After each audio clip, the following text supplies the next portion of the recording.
Hi, welcome to the award-winning Ed Brown Show. And once again, outstanding guest. We have the Vice Chairman of the Prince George County Council, Obie Patterson here. I mean, this young man here, we had a lot of things in common. He was a former scientist, so was I. We almost worked, we did work for the same agency. But anyway, we had a lot of fun. But he's here to enlighten you on his career and the types of things that he's going to provide for Prince George's County. Welcome, Obie. Well, hello, Mr. Brown. Thank you very much. Man, I feel like we're brothers, man. Absolutely. All the things we've been involved in here. We had careers at Department of Agriculture as scientists, and it's just. It's amazing. I think it's amazing. I had no idea, you know, but that's what's happening when you Ed Brown Show. Even the guest is surprised sometimes. Hey, tell us your background there. Well, as you said, I spent most of my career with the Department of Agriculture. Got started right out where you did, Beltsville Research Center. Hey. Did a little research out there for about 8 or 9 years and decided to go back to school and change careers at that point. But retired from Department of Agriculture. Of course, I transferred downtown D.C. and retired from that site in 94. Oh, hey, that's fantastic. Yeah. You know, I thought nobody else, you know, when I was out there, wasn't many of us there. But anyway, I thought Department of Agriculture, I felt so lonely out there. But anyway, tell us, how did you get involved in the political system in Prince George County?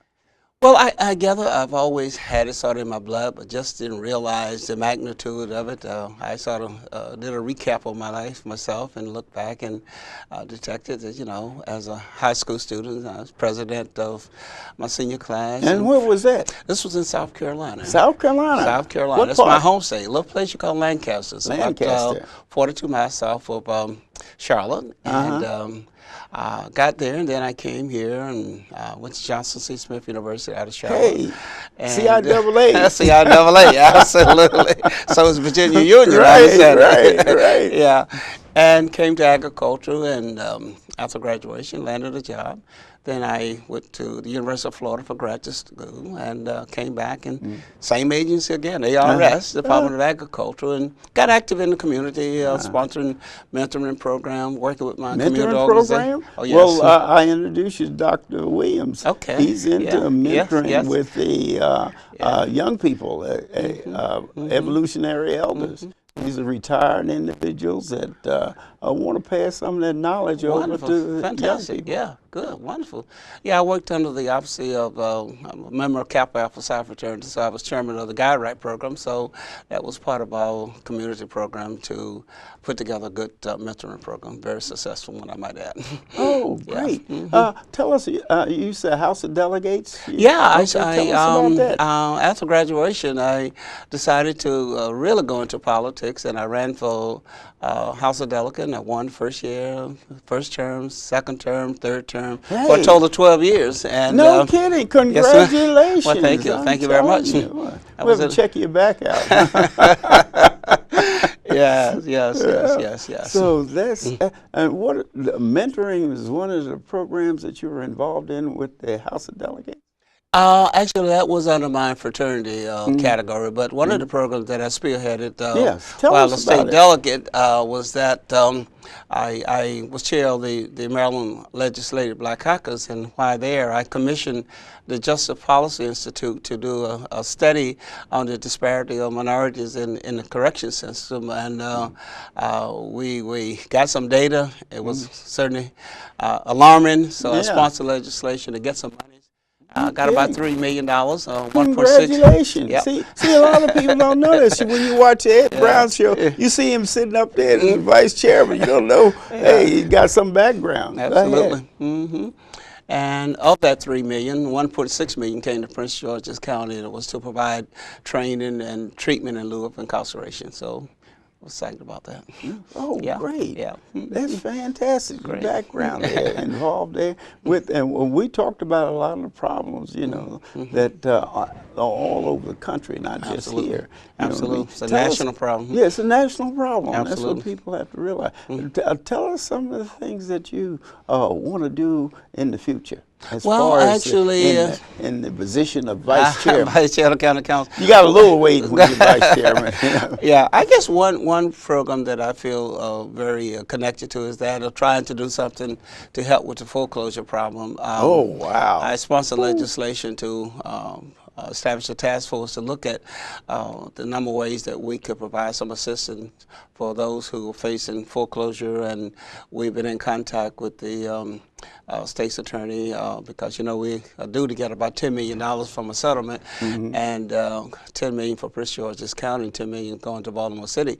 So we're saying, yeah, I saw that. Yes, I saw it was getting we 10 need million. those funds. People are wondering how much they're gonna get. You know, yeah. I also saw that. Yeah, absolutely, absolutely. After they said that was great, they will say, "Well, how much?" Mine, right?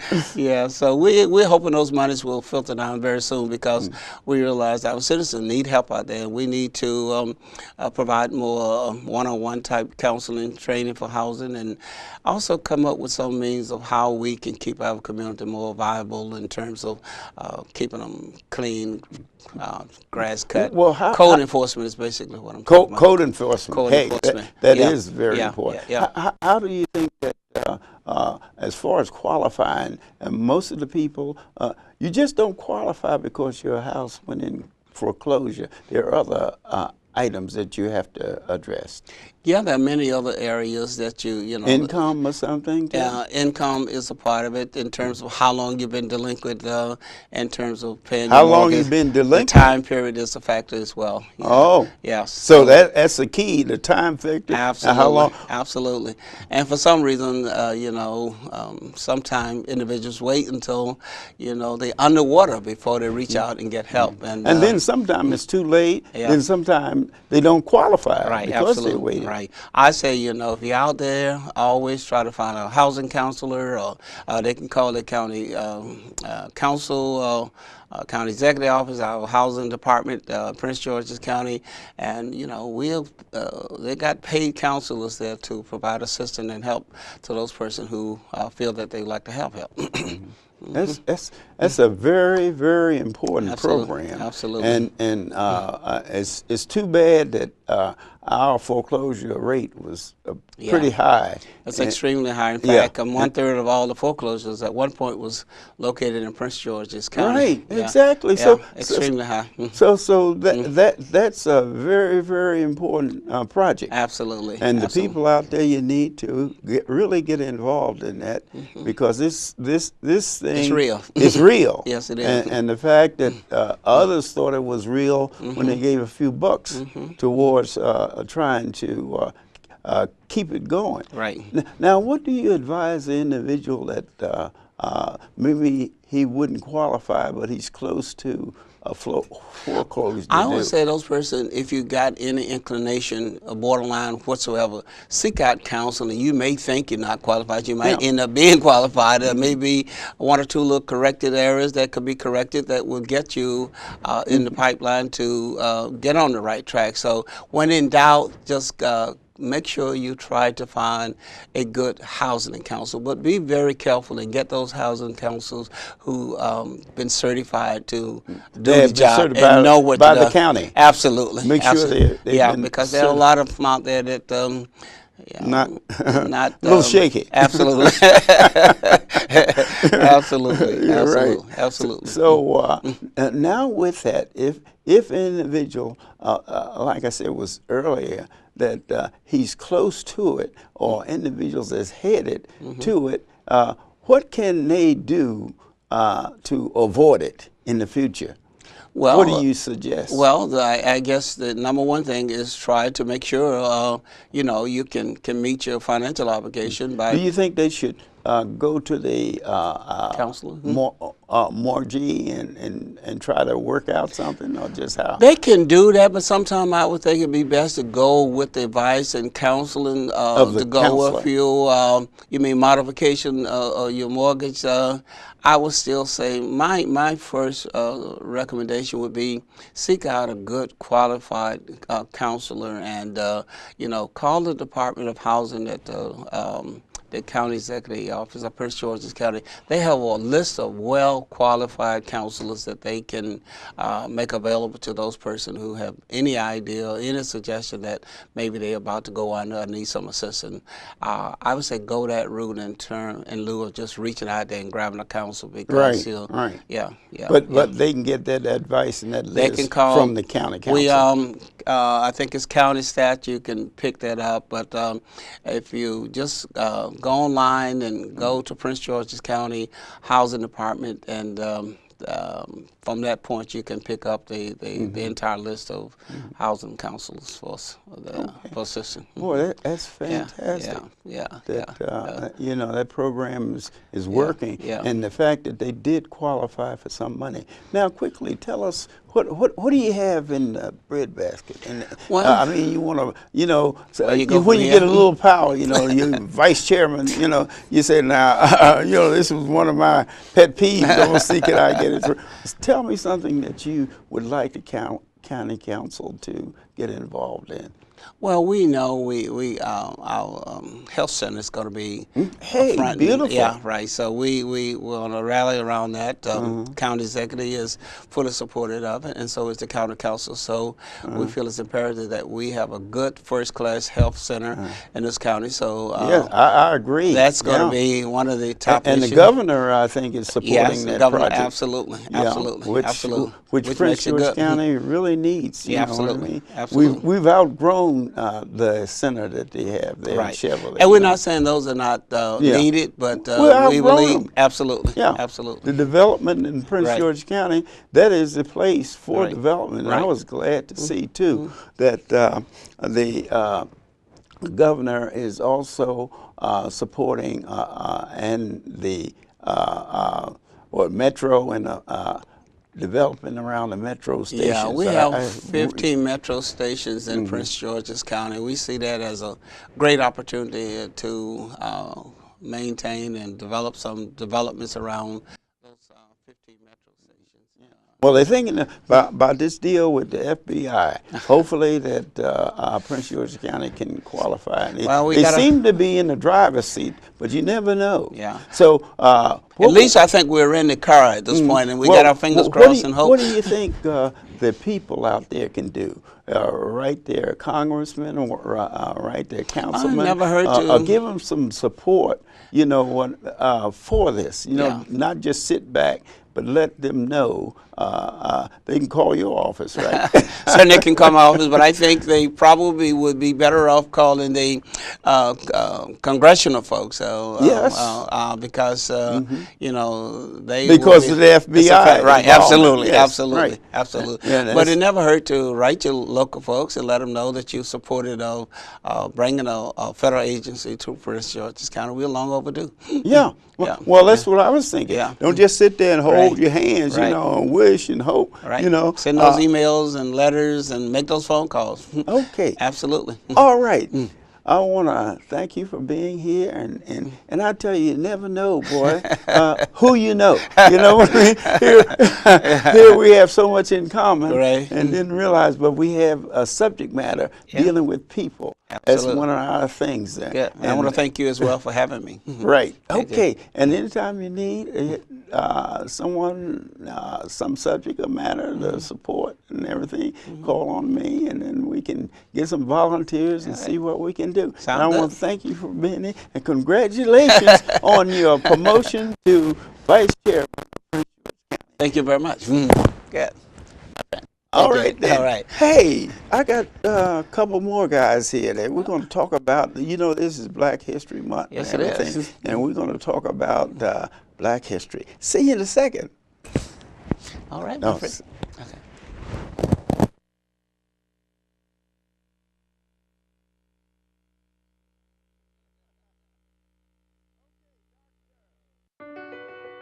My life is full of statistics. Thing is, I could have dropped out of school and become one myself, but I didn't, because I had people that believed in me. Here's another statistic. 7,000 students drop out every school day. That's one every 26 seconds.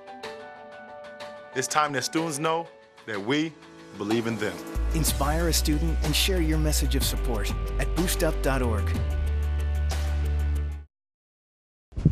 5, 4, 3, 2.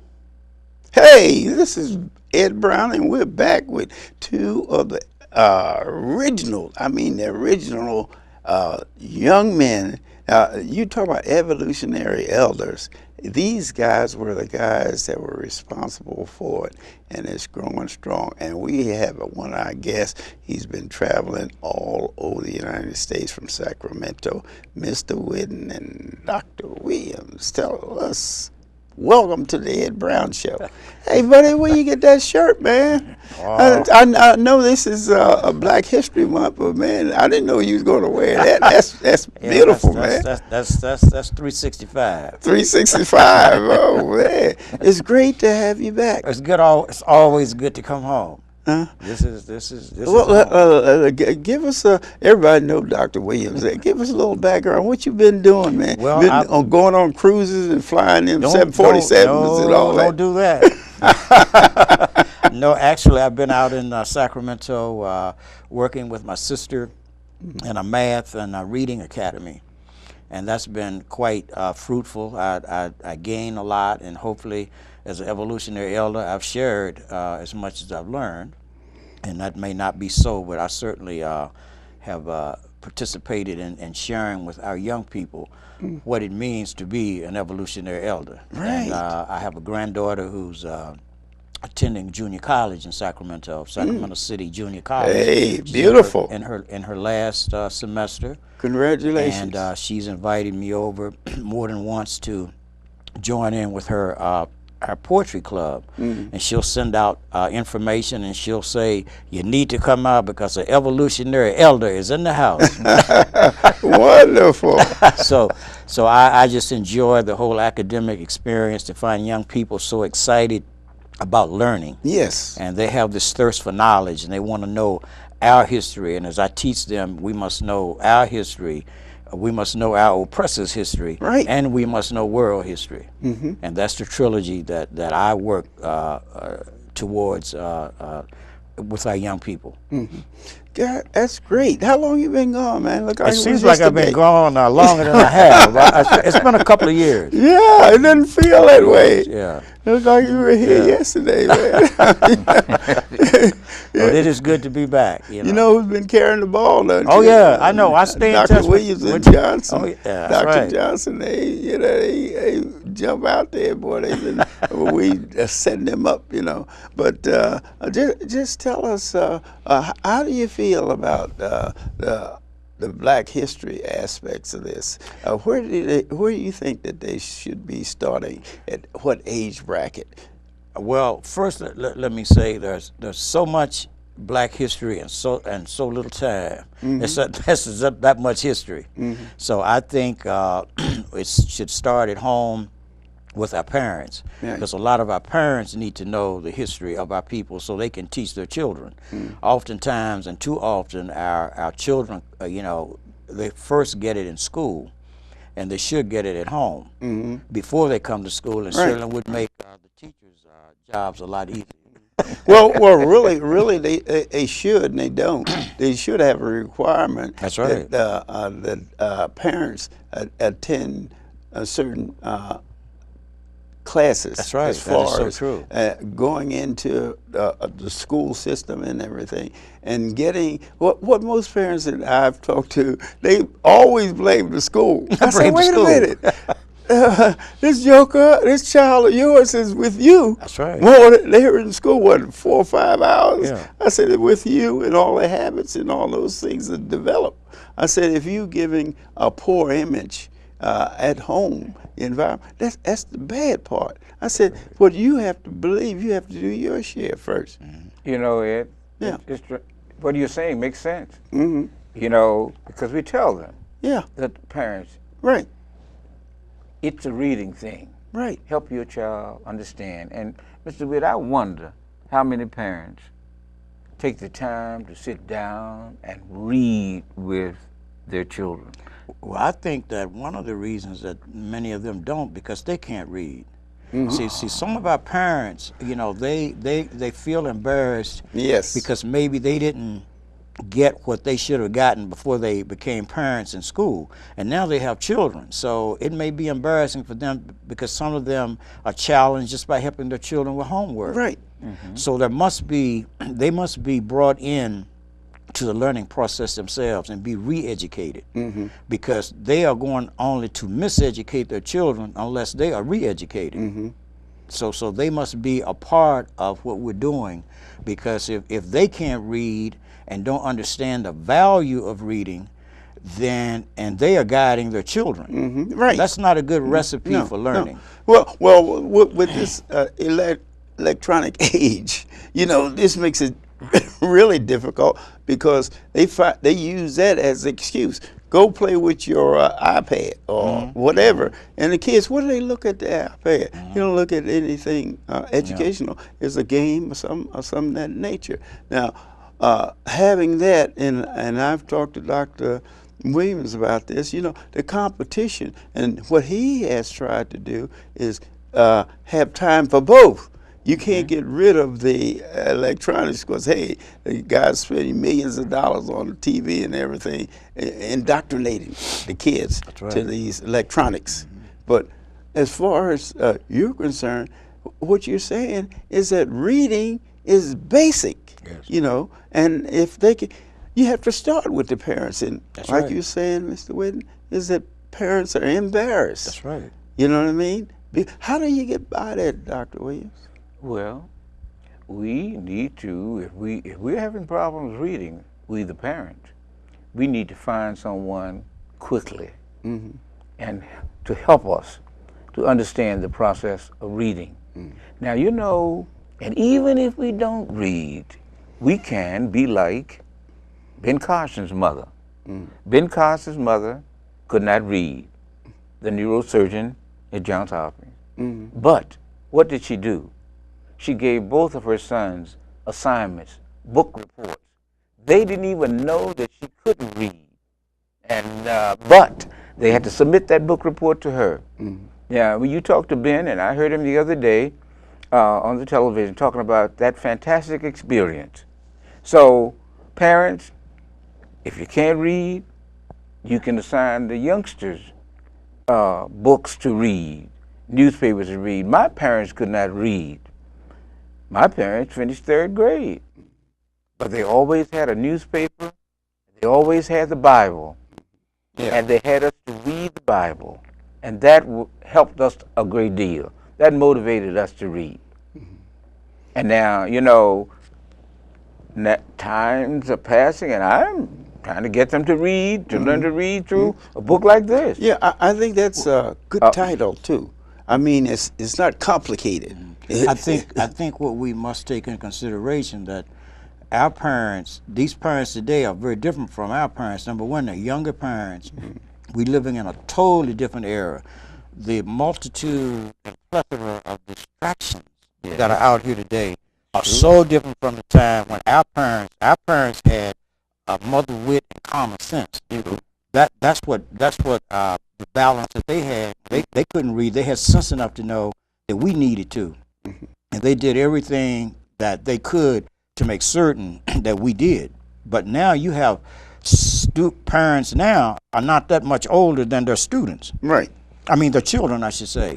So we must approach them very differently because they aren't the same parents. No. I would agree with you. I said my parents went to the 3rd grade, but they could read better than any student, or as well as any student. Yeah, but graduating from high school. They value. These young parents don't know the value of reading, and until that mindset changes, nothing is going to change. See, our parents coming through the hard times that they had, they didn't have many options, and they understood how important it was for their children to get the education that they couldn't get. They had common sense, so we could get an education. Right. Well, the subject matter for the Black History Month is very important. You out there, the people are listening, because this is something that affects everybody, not just a few people. But we have so many things going on here. They had a beautiful article in the paper. Needed more black men to read in school. You know, more black men in schools. They need the black men involved in administrative, black males involved administrative and school teachers. And both of you know the value of the school teacher. Right. And there's very few black males that are involved in the educational system. That is true. That's true. And That's so this unfortunate, is one thing that I want to emphasize, you know, that you all read the Washington Post, and that's today, the 20th of February. Make sure you read that in the Metro section. It's very, very important, and I think you should do that. And what I want to do, I want to talk about the young man that's going to be on Sidney Harrison, and this is called The Soul Searcher. And this is basically what we're going to do. We're going to have the Soul Searcher right here on the Ed Brown Show. Hey, okay, let's do it. Tell us something. Wrap it up in a half a minute. I would like for our young people and our conduits, as I call the young men and women who are in the middle ages of their life, and to connect with us as evolutionary elders and bridge that gap. Yes. That's the my key. message. Okay, Dr. Williams. Yes, evolutionary elders working together with the young people. That's most important. I would like to see evolutionary elders in all of the low achieving elementary schools in this county and across the nation. Okay, you've heard it here on the Ed Brown Show. This fantastic gentleman here, the evolutionary elders, I tell you, they're #1. And don't forget to read the Post. And don't forget words. Read. See you next time. Right.